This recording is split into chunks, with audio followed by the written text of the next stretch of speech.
Was born and raised in the Chicagoland area. My family hasn't always lived there. I would say my father's side has always been from there, but my mother's side's from Boston, and my mother is second generation from Italy. My family, generally speaking, never left the States. I never had a passport until I had to study abroad in Italy. And that was a big deal for my family. It's not something that was usually done. Yes, I was always an American citizen with affiliations overseas with the embassy.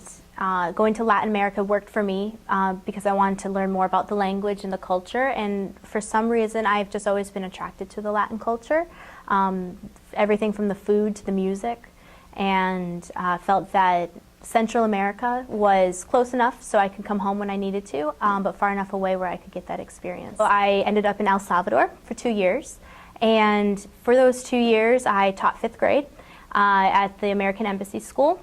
Occasionally had vacations, things of those nature, and I met him while on vacation. We were salsa dancing, so we kept in communication, but he was in Guatemala, which is about a 3-hour bus ride.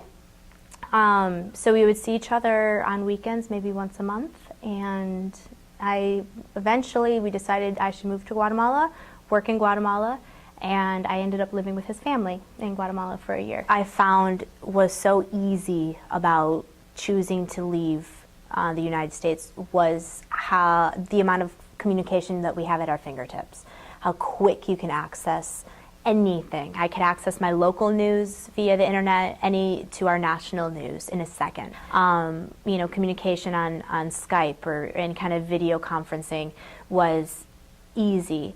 It's almost, I'm finding that more of my friends, more of the people that I'm knowing of the same age group are living overseas and taking that step to go somewhere else. And it may be because of work, it may be because of interest.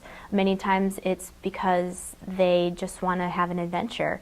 But it makes it easier when you have that technology at your fingertips. It makes your family almost feel safer about your decision as well. My husband, he's still on his phone. He every day reads the Prensa Libre.